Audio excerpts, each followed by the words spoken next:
while we're at it, we're going through this whole project here, let's try some wool. See what happens with the RUPES wool. So this is the coarse wool cutting pad. Let's see how the Audi paint reacts to that, because this is a tricky one, this car. Okay, so I'm going to work on this section here. It's hard, but then when wiping with a towel, it's scratching. So I switched up towels. So we're going to try a different technique there. And I left my buttering tool at home. And I don't have enough of them here to go grab one off the shelf because they're all sold. So I got more coming. Actually, we probably have them on the pallet over there, but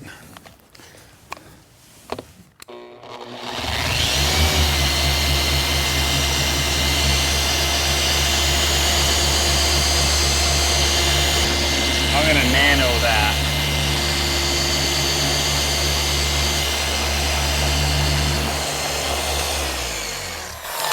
Let's see what this looks like. So I went to my Eagle Edgeless 365 here because the yellow towel was the culprit. Yeah, I mean, that's coming out pretty nicely. So let's do a microfiber section and compare. So just tried some wool. Let's try our microfiber. I gotta go back to the, I gotta grab one of the blue pads and put them on their blue backing plates. This is the gray that they used for a little while. So it's pretty clear that I'm going to need to use a compound, and we're going to two-step the car, but we're going to see which one reacts better, microfiber or wool. So this is a Meguiar's microfiber cutting pad.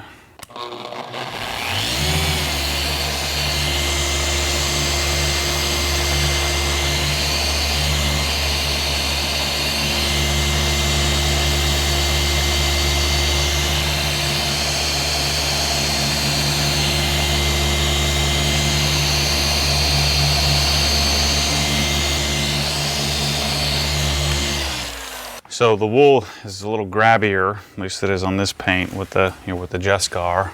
Let's see if we notice any different. Red to me is a little trickier to see any kind of hazing. Oh, wool's better. Wool pulled it all out. There's still some scratches left over from the microfiber that the wool is getting out. God dang, this paint is hard. Coarse wool it is. I'm tempted to go with the M101 out and start hammering down.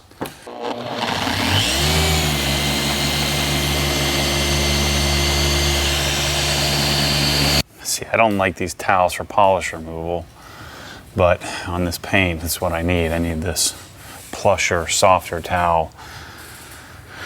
I just don't like how they bunch up. Wool it is, people. Here we go. Let me change out our microfibers. We're going to RUPES coarse wool, which what I should probably, now that I know the process here, I should probably go to doing the edge work first and then the larger sections. So we get our nano 1-inch ready. Got a fresh backing plate, a brand new wool pad. 1-inch pad, 12mm orbit. I'm going to go speed 3-ish, and I want to work this section here.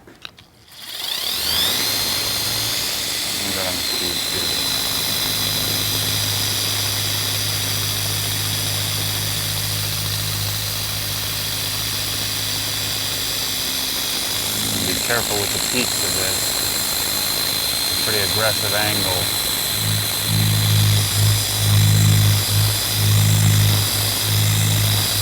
Luckily the wool pad's a little oversized, so I can kind of rock it in here.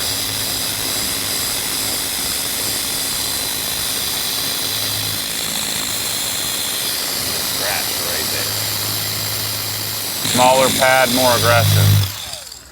So I don't want to cycle that too long. Wool should dissipate heat more than microfiber. It's not as susceptible to heat buildup. Dang it, I hate this for polish removal, but maybe I'm gonna grab a Pluffle and see how that does, but well done wool. I'm excited to use these. Notice we have tape down the middle here, right? We have two different surfaces, right? We have paint protection film, we have paint, okay. Right? Two different reactions. Yep. This PPF we're just gonna finish polish this, a single step. But the paint is much harder than the paint protection film is, right? So we're having to do more work. So the first thing we want to do, because we drove the car over here, is we want to clean the surface, right? So this is basically isopropyl alcohol in distilled water with some blue stuff in it. And so think rubbing alcohol that will remove any residue or oils from the surface, right? Any leftover soap residue from when we were washing the car. And so it's preparing the surface so that we have a clean, decontaminated, now oil and soap-free surface to work on polishing. We've been working hard. Me working on the different panels over here on the door. Remember, you could see my wheels turning, trying to figure it out. That's next level, right? First level would be you just grab some polish and start polishing it. Over time, you start to develop a process and start to figure out how the paint reacts. And so if I was just starting out, and if I knew what I knew now, you pick a section, you look at it with your light, and you see, okay, I see swirls and scratches. Then you're gonna grab some sort of pad and polish, and you're gonna treat a section, and you're gonna get your light out and say, okay, what happened? If nothing happened, then you gotta go more aggressive.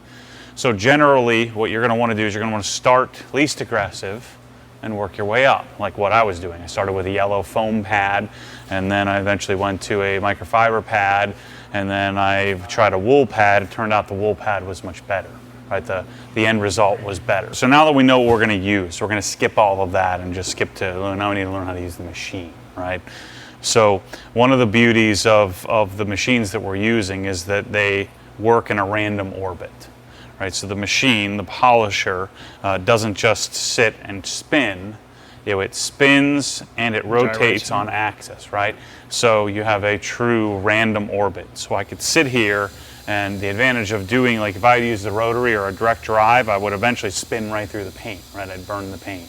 Whereas a dual action is going to be moving in all directions, so you tend to build up less heat. So it's really hard to screw up. Right? So that's why I can confidently come on this $200,000 car and just start grinding away and not worry too much about it. The polisher, I wouldn't call it safe, but it's safer, right? It's really hard to mess up. So we have different pad materials we were just talking about, right? So we have a couple of combination or a couple of factors that we have to consider. One, the pad. These are three of the common ones that I use. This is a newer one I was talking about. So we have pad as our first choice. Our second choice of product that we could use would be polish. So that's when I was playing with these two polishes. Notice this one's called Correcting Compound. This is called Perfect Finish, just the name of it. But anytime you see the name compound, you immediately should be thinking more aggressive, right? Compound or medium polish or cutting. Normally you would think more aggressive. This is what we would call this is a hybrid. This is a finishing type, and it's called Perfect Finish for a reason. So for whatever reason, through my years of messing around and going to trainings and learning from other professionals and my own trial and error, these are two of the products currently that I like a lot. They're just easy to deal with. Are they the best? That's debatable. They're the best for me. And so my general process is these two go together, and then these, this would go with these other two pads. Not always, but that's a general easy rule of thumb. You can usually get a decent result just using this combo. So part of my deal is I'm taking all these polishes and all these pads and all this process, and I'm putting it on a website and saying, here, I don't know, you could probably get a decent result with these, and a good quality machine. So now that we've picked the pad through testing and trying that panel, we figured out that these two work the best on this car. Now you may go to your truck and these two might work, or this set, or this set. You just don't know until you test it out. So now that we know what works, let's work on getting the machine set up and learning how to use it. So let me get a power cord here and let's get you rolling under a machine. Little tip here. So we have a 5-inch backing plate. We have what is a 5 3/4-inch pad, but we have a 5-inch backing, or Velcro, or hook and loop it's called. And notice there's a hole. There's a hole. So one of the simplest things to do is look through the hole and line it up, so that I get my pad on here reasonably straight, right? And that'll hold on to it. Okay, so now this pad, this particular pad is wool, right? It's wool woven into a foam interface, so that I have some give, right? I have some give with the foam that helps me, you know, if I'm coming up onto this curve here. A couple of things I need to keep in mind is, you just think about this logically. As you come to a point, your paint is usually thinnest there, right? And so I would want to approach this in that I'm going to come up on it. I don't want to park on top of it, right? And so that foam interface helps me do that, helps me rotate on axis, okay? So the machine is going to rotate this way and this way in a random function. So first thing we need to do, we need to get some polish on the pad. This is a brand new pad. I've never used this before. It doesn't have to be brand new, but you want it to be clean. So the first thing we need to do is what's called priming. All right, so I don't want to build up too much heat if I can help it. And so what I want to do is take and kind of butter the surface of the pad. You know, I normally have a tool, but I left them back at the house to help butter this. So there's a healthy amount of polish, but there's a point where you get too much, where it starts flinging all over the car, right? So I want to control that to some extent. So I'm going to butter it, try to get it in the individual fibers, just kind of get it as evenly covered as I can. And so now I'm ready to take pad to paint, right? Generally I'm going to take 2 dots. 1, 2. That's about all you need, right? I'm going to have a little extra because I just primed it. Now, this machine is called a long throw machine. This is the original version. This is the LHR 15ES.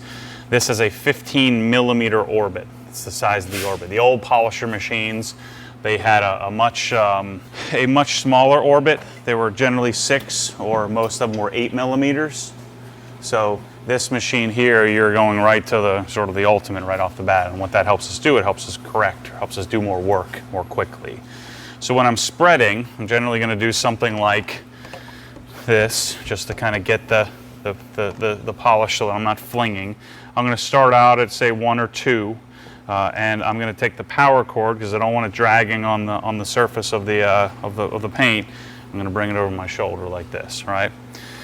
Now, what I want, and this is something that took me a while to learn, is I want to keep the pad flat. If I'm doing this, I'm not doing as much work, right? So if the pad is like this, you know, I'm not the pad isn't touching the surface. I'm not going to get a good even cut, right? So I want to try to keep it as level as possible. And one way to do that, this hand here is just a guide. What your tendency is going to be to push around with this guide hand. Whereas what you want to do is you want to take your fingers, 3 fingers, 1 here, and you're going to be applying some pressure, right? So this machine, I'm going to spread it around on 2. I want to work in sections. I'm going to come to the edge of the panel here, but I want to work in a section about this big. I got a little big there. Okay, now that I'm spread, this wool is a little grabby. My pad is now primed.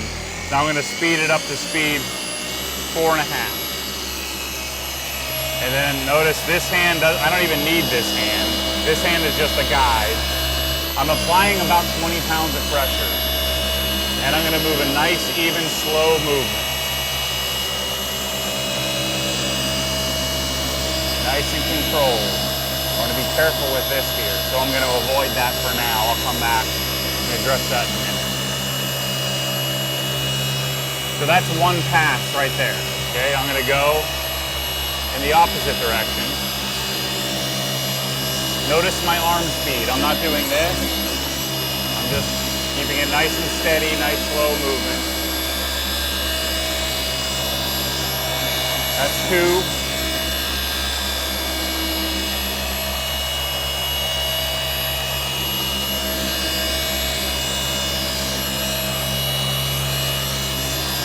That's 3.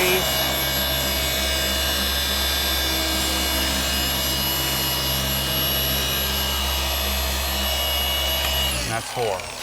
Okay? So I had 4, 2 up, 2 down, and that's been what's working on the paint. It's a good rule of thumb doing 4 total passes. Now, since we're in this area, let's talk a little bit about dealing with this groove here.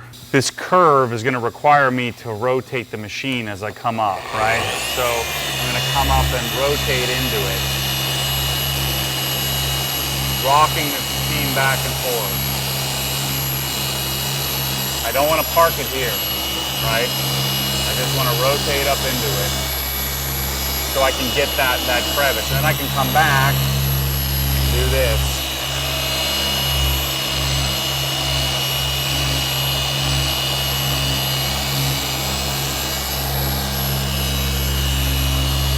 A few passes of that is all you really need. So concentrate on this, on arm speed and flat pad. Nice even pressure. Okay, so we want our 2 dots. Too much? There, that's better. Good. Okay, so you're going to put it on the paint, just kind of dab it around a little bit. Now take note of where I was working, right? So we came to about here. So your new section, so here, your new section is going to be to about here. You know, you want to keep it in a, you know, a 2 foot by 2 foot type section, right? So now turn your speed down to about 2. All right. It'll be grabby. Pull the trigger. Notice there's notice there on the side here, there's a stop, so you can let go of the trigger now. Got it. So you don't have to sit there and hold it the whole time. You can spread it around quickly, then crank up the speed to 4.5.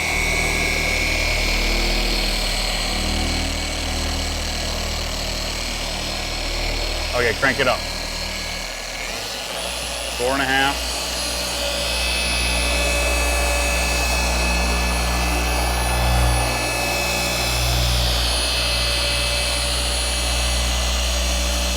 Now, notice how the pad stops spinning. Right now your pad is up like this. So keep the pressure here. This hand should be doing very little. Keep yourself organized. Good speed, good arm speed. There you go, a little bit overlap. Good, keep it nice and flat.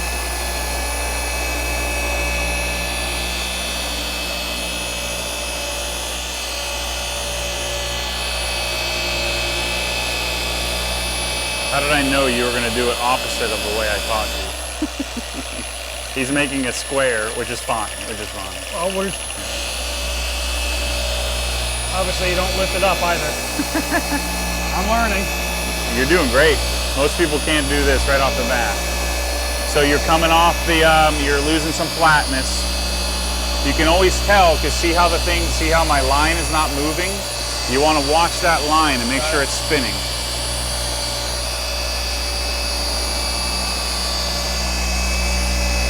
How many passes do we have? We're at roughly 3. See, your pad's not spinning. Too much pressure? Too much pressure, too much angle.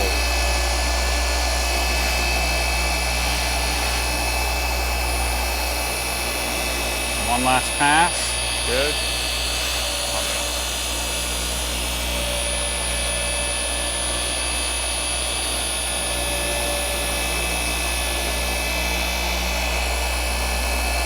Good. Pull the trigger. Just pull the trigger, it'll stop, and pull it off. Good.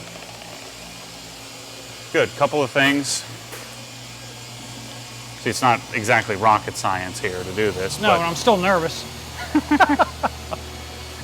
it's only your car. That's right. So, a couple of things. What you were doing is fine. it's easier to stay organized if I go in this direction, up. Yeah. Now, notice my line. I want to go halfway and then make another line, right? No squares. Like this. Like this. You also, because I had you managing arm speed, when you come all the way over on the edge here, you don't actually hit the edge. So remember, I want to keep, and I want to notice when I get near the edge, that's when I want to manage my pad and come up to where the edge of it is, rather than come all the way over like this, right? And so I'd make my passes like that, and then I'm going to come down like this. So notice my pad is always spinning, so I'm applying pressure, it's still spinning, but as soon as I do this, it dies, yep. Right.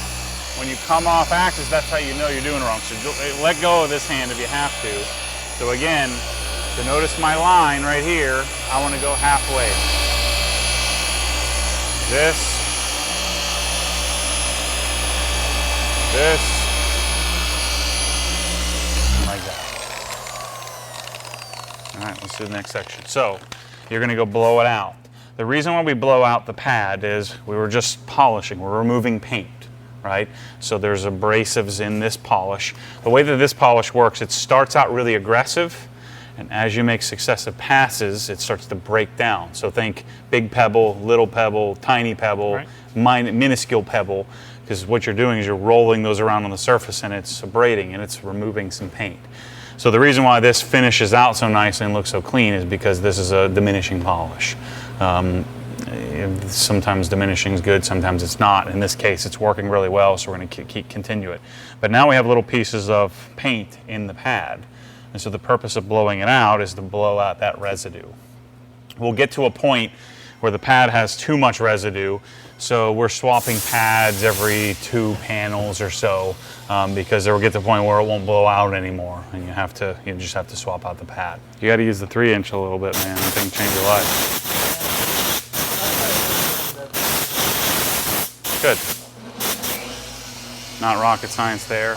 So again, the purpose of doing that was to remove, some of the residue from it. So now go do another panel, or do another section. Actually, you should wipe off your section first. So there's not really any secret to this. So what you should do, if you're going to use... Other than not to lift up the... Well, no, if you're going to use textbook, so take your towel, flip it flat, so spread it out, fold it in quarters. Now, before we even get to this point, let's back up a little bit. So lay your towel out on flat on your surface.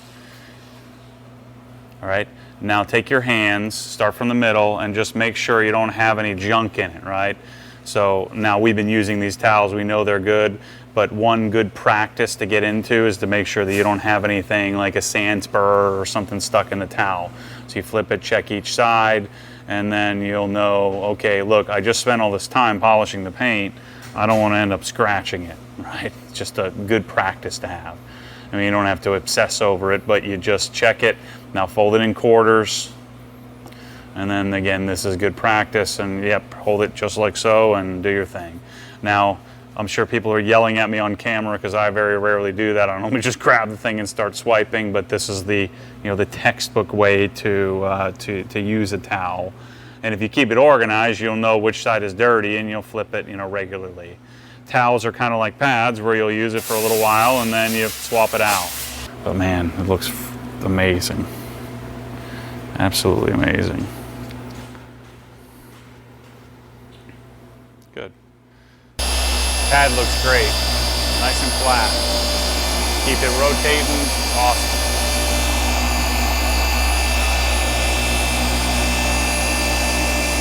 There you go. Perfect. You got it. That's it. So now we're going to be talking about using an edge work tool, right? This is a smaller, this is a 3-inch pad. And so just like with the larger thing, we treated this in sections, so we sectioned that out. You treated this piece here as a section. Now we're going to grab the smaller 3-inch, and we're going to treat this thing here as a section. And I would actually probably include both of these just for simplicity here, because this tool is small enough to grab both.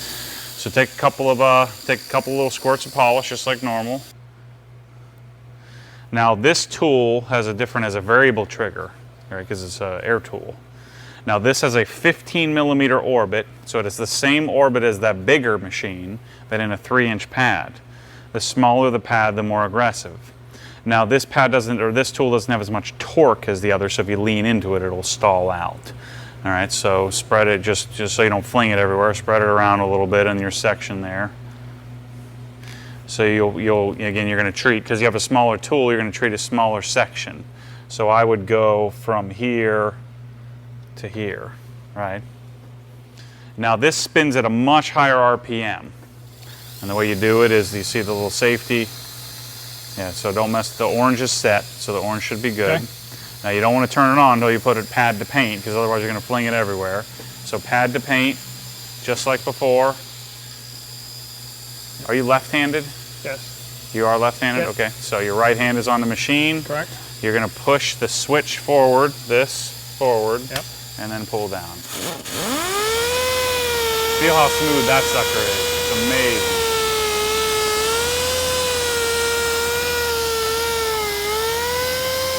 Focusing on pad flatness.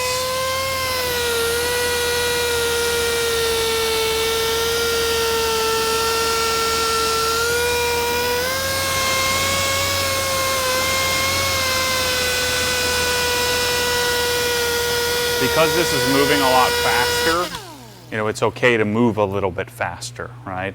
And so you want to keep a mental clock that, okay, I'm going to make 3 passes and I'm done. 3 to 4 passes and I'm done.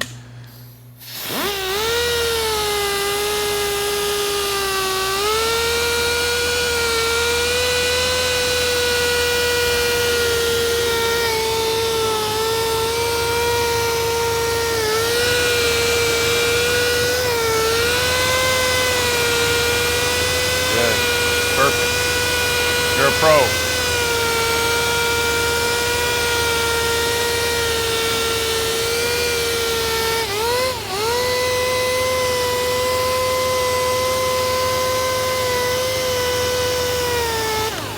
Good to go.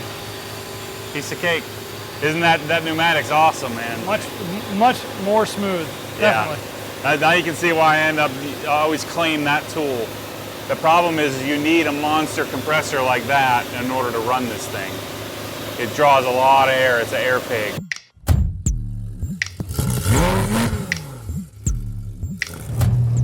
Because what happens when the force pulls you back, your foot naturally comes off the gas. You have to keep your foot to the floor, foot to the floor.